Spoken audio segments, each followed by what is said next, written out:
Welcome to part 2 of our documentary, Breaking Through Glass Ceilings, Women Driving Innovation and Creativity in a Changing World.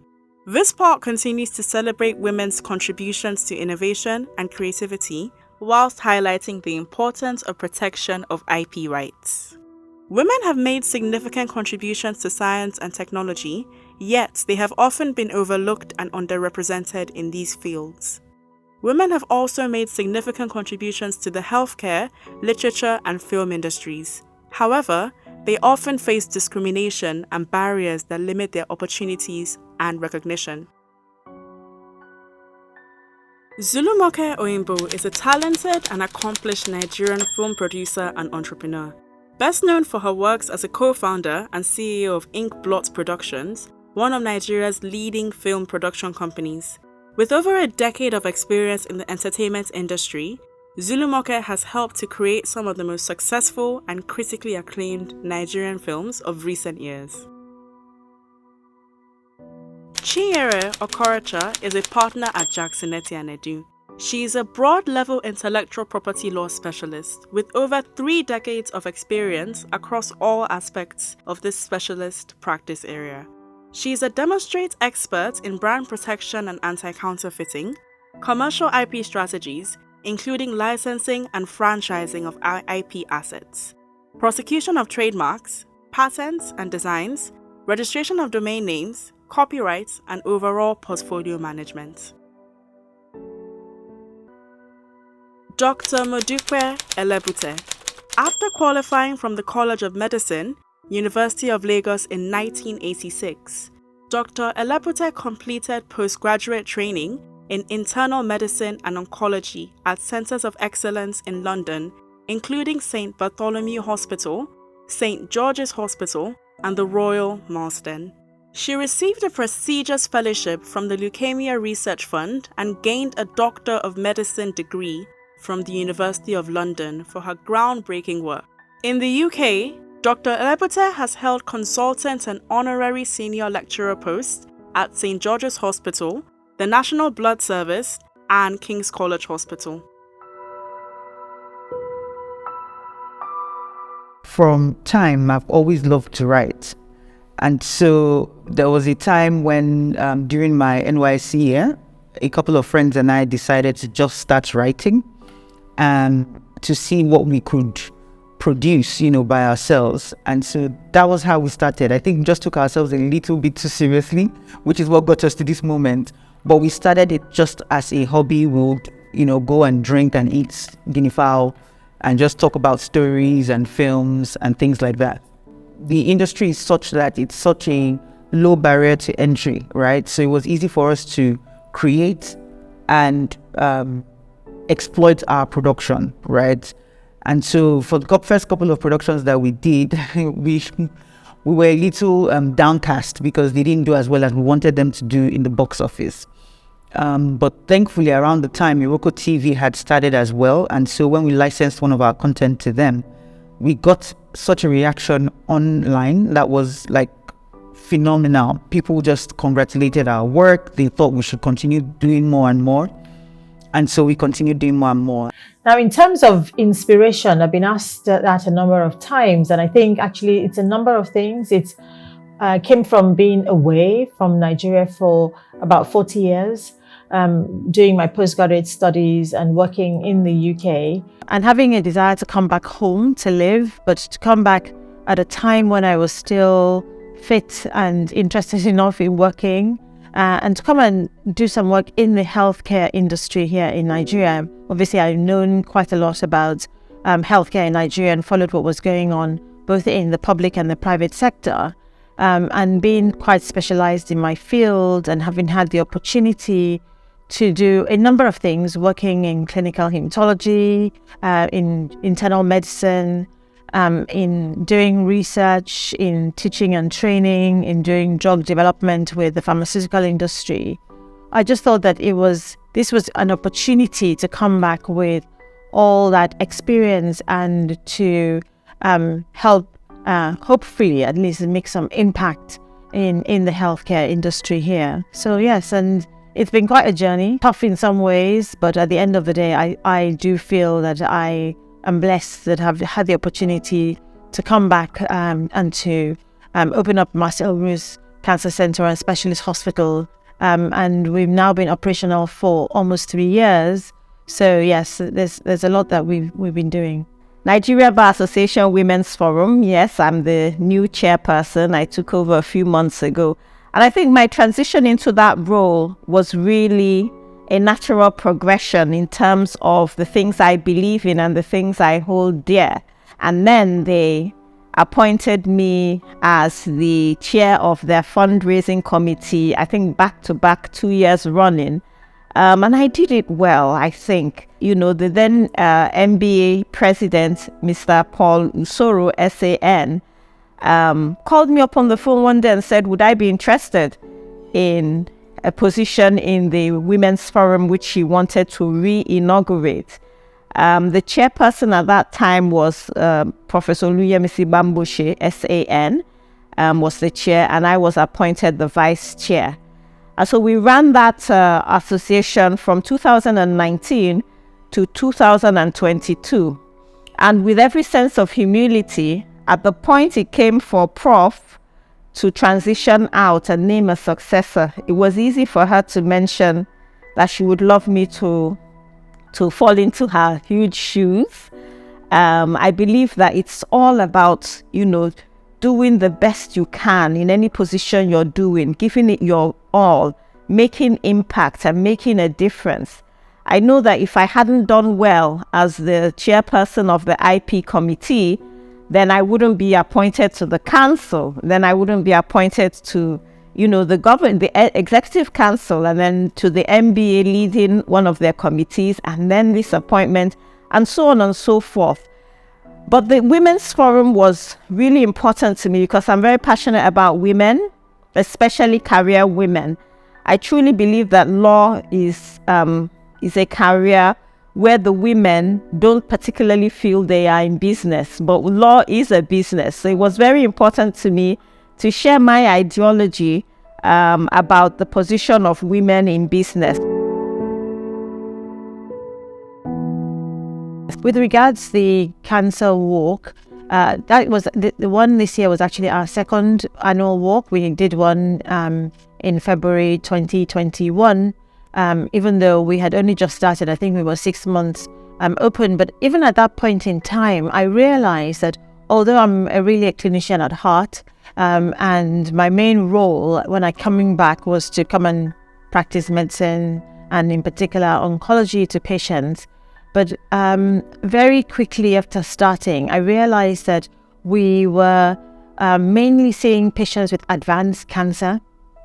And obviously because there isn't a big, very sort of structured primary care healthcare system where patients, people, not patients, before they become patients, are being seen on a regular basis, are having their health screening on a regular basis, like is done in the developed world, that actually I had a role to increase education and awareness about how important it is for us, even when we're well, particularly the older we get, because age, whether we like it or not, brings with it the risks of developing a number of conditions, hypertension, diabetes, and of course, indeed, cancer. So certainly above the age of 40, 45, most people should be having annual wellness checks, which will pick up all these conditions early. And of course, along the journey of our life, we're going to come across health issues as we are others.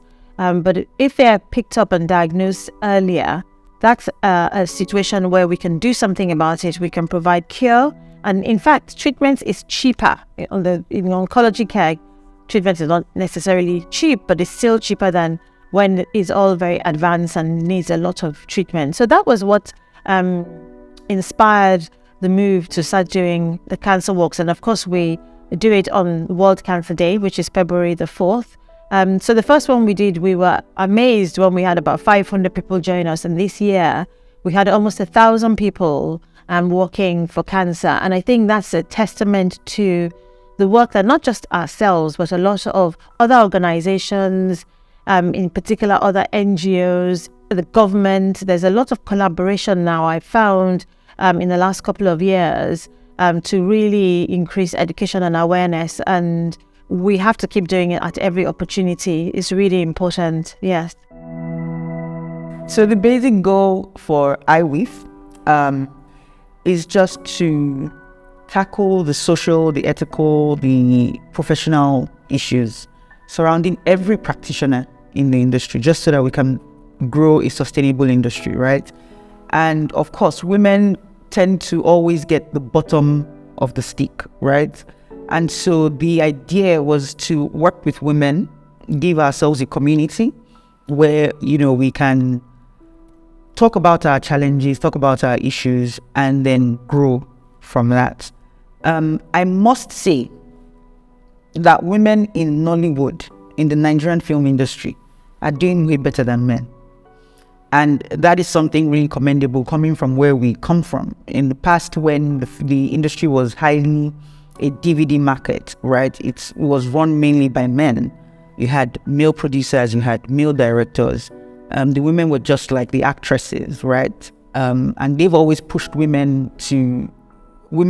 So women as actors have always done better than men as actors as well, because they have pushed women. I think that's something that you can't take away from the people who have handed us the baton, so to speak.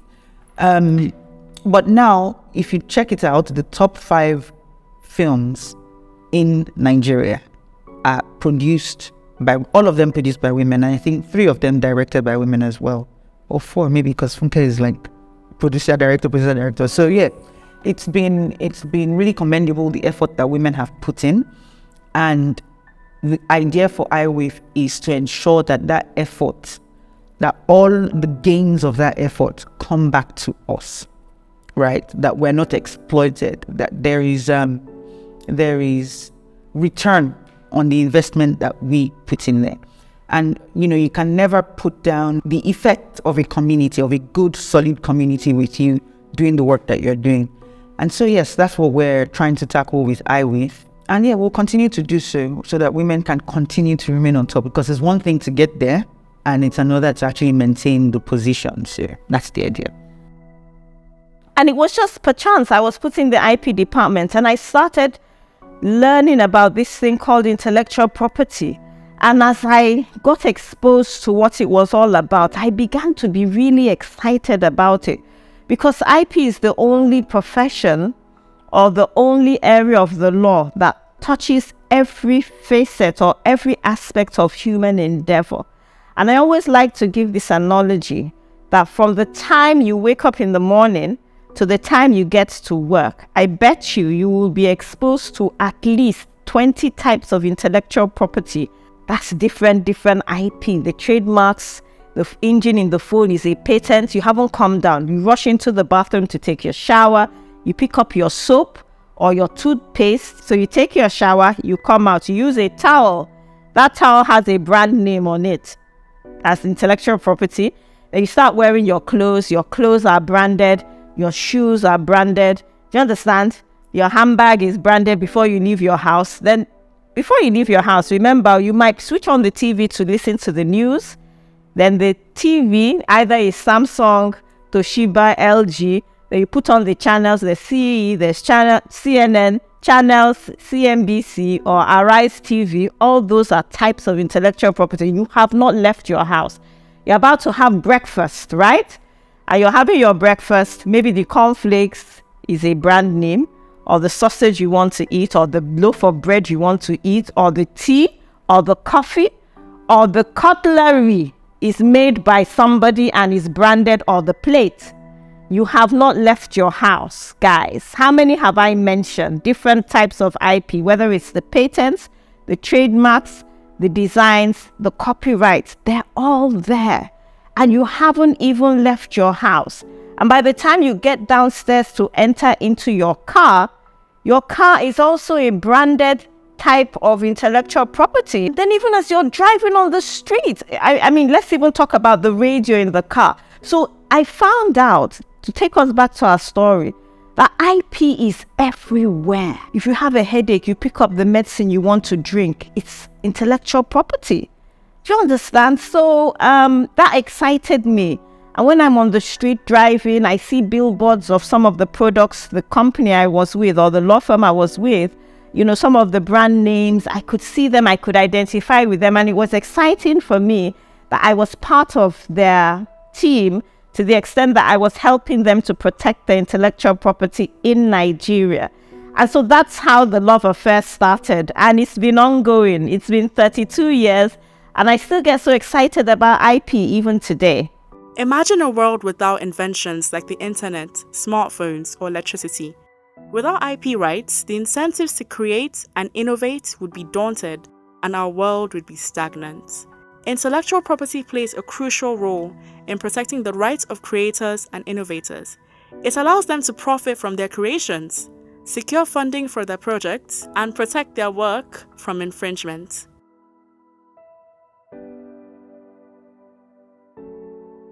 One of the, most innovative uses of intellectual property, which is basically an intangible asset, an asset that you can't really feel or you can't see it, is a particular client that I acted for. It was like a media house, and they were running one of the TV programs that you see on the DSTV. So they had a channel there, and they used to produce content for one of the programs that they run. And at some point, they wanted to upgrade their systems.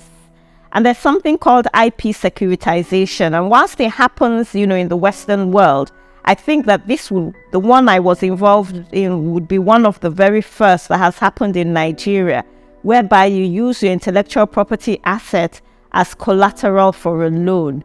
And we were able to successfully structure the deal with a bank in Nigeria, and that company was able to secure a loan based on the intellectual property in the programs that they were going to produce on a futuristic basis. So it was really exciting, it was interesting, it was novel, and I was so proud to be part of the team that was able to pull that off. In the Western world, you see the works maybe when a musician dies and they're still having, their families are still getting royalties from their estate or their portfolio of work. It's that kind of thing. That's why I find IP, so interesting, and it's constantly evolving. There are new types of IP coming out every day, and so yes, that was it. IP securitization was an interesting and exciting one. Well, yes, it's early days yet. I think one thing I will say is that, we have patients that come from all over the country. Quite a lot of our patients are from all over the country, from Adamawa, from, like last week, a gentleman turned up with his suitcases from Akwa Ibom. And the interesting thing is they don't even call. They just let him turn up, which is quite interesting. So a lot of our patients are from all over the country. So we see the widespread. Obviously, we're collaborating with a number of institutions across the country in terms of the research that we're doing. And obviously, we're going to have to think very carefully about, as you say, protecting the information, not just for us as an institution, but also for the patients from whom we've collected the samples from, and for whom we have to make sure that we're using them in the right way. So we have a local ethics committee. In fact, we are meeting later on this week. And on that committee, we have very accomplished people, not just oncologists, but other people, administrators, people in the legal field who form part of our ethics committee. And then, of course, we, in due course, were applying to be part of the National Ethics Committee. So we're setting up everything properly. But yes, we will be guarding our information very closely, and obviously be needing legal advice on how to ensure that we use that information well and properly in the future. Oh, I think there are obvious examples with, for instance, our Amazon deal, which was for for Africa. Inkblot was the first company that Amazon did an output deal with, which was fantastic, obviously. And that's because of our catalog of films that we have, and because we own the intellectual property to those films. And then they could see that we had demonstrated a track record of delivering on films, right? So that output deal majorly just means whatever we put out in cinemas, they have the first look. They have the first right to put it on their platform. That is the most obvious, I think, example. But in general, talking to any investor, they need to know where the money is at, how they're going to exit, how they're going to get returns on their investments and all of that. And so if you do not own your IP, there's really hardly any conversation to be had there with any investor. So typically for most content creators, I think at this point, a lot of people who play in the space are aware of the kinds of rights that they need to secure and the rights that they need to cover. And so during their contractual conversations, they put in those terms and those, they have all the agreements put in place properly. But yeah, that's, I think that's the easy answer.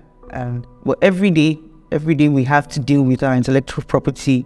We have to continue to have conversations with the writers that we hire or the writers whose scripts we buy and things like that. And yeah, to continue as such, there's in this day and age, there's hardly, you can't do this work seriously without focusing on your IP. That gave birth to the arbitration and then the wedding party, both of which went into the Toronto International Film Festival in 2016. And I think, from there was no turning back, because from that success of what the wedding party did in cross box office in Nigeria, and what, that international outlook brought to us, the encouragement that gave us, we just continued to, I would say, try our luck, because, these things are as they come, as you take it as they come, right?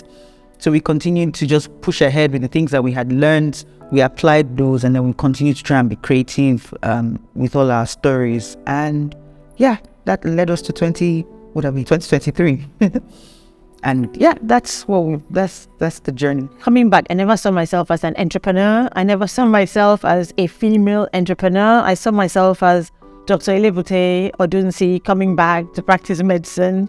But yes, I think certainly with all the important positions that women now are in all over the world, including the Vice President of America and all the first for women, I am proud to be part of a system where women can now take their place in important roles and to, without apology and confidently work and do what we want to be doing, particularly if it's something that you're passionate about. So from that point of view, I think, again, I feel very blessed that I've had this opportunity, because the journey hasn't been easy. It took us about 7 years before we actually got into the doors of Marcel Ruth, and then now about 3 years doing this. What challenges have I faced? I think coming into Marcel Ruth, most of the challenges have been about setting out the infrastructure, and of course I've had the incredible support of my husband, who has been mostly responsible for delivering the infrastructure here, including all the equipment and state-of-the-art things that we have to deliver the treatments here. Both my parents were doctors. My father was professor of surgery. My mother was one of the first professors of physiology in the country. So I came from a background where there wasn't a question of saying you're a woman or you're a girl and you can't do this. We were, all of us, encouraged to do whatever we wanted to do, to be whatever we wanted to be. And I think I sort of grew up with that in my mind. So I've never really let it hold me back. IP has certainly evolved from 1991, when I first came into contact with it. Then when I started out in the firm I was in, it was just about registering trademarks and patents and designs. And everybody that was an IP practitioner then, that was the main focus. But as the years ran by, practices, I still think that Jack Chinyere and Edu is the largest has the largest IP practice in this side of Africa, West Africa, really. Because, IP is about creativity and innovation. And to the extent that the human mind can conceive to go to the moon, for example, you will see that intellectual property will continue to evolve. There'll be new innovations to solve problems, to make life better for the average human being. So that's why I love Jackson Etuedu. We have the most rounded intellectual property practice. The breadth of the knowledge is far and above just the registration of trademarks and patents. There's the commercial IP side of it. Of course, there's the technology, and there's copyrights. Even you go into media and entertainment, all those are now constantly evolving. And there's now more awareness by the government as well as by the society at large as to what intellectual property is, and the fact that it's worth protecting. Just like you would protect your physical property, your car, your bag, your house, intellectual property assets must be protected.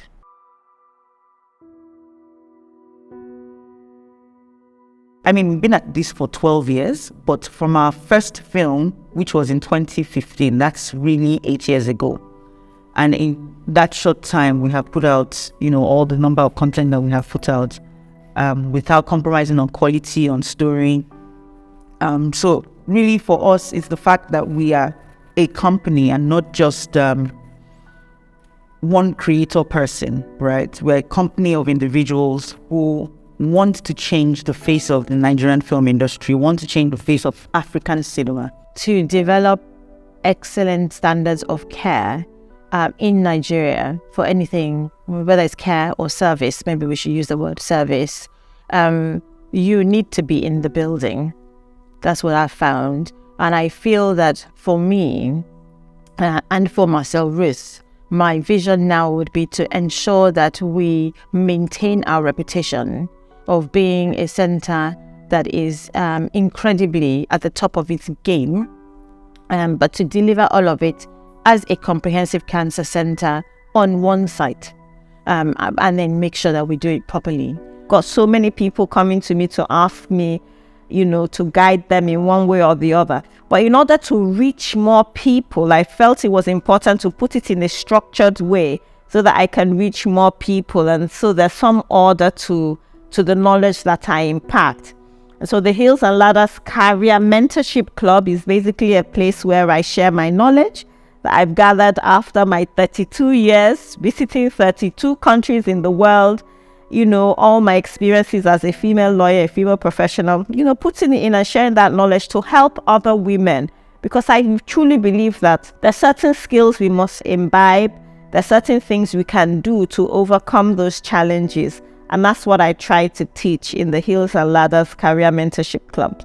The world is rapidly changing, and women are driving this change. They are breaking through glass ceilings, challenging stereotypes, and inspiring future generations to innovate and create.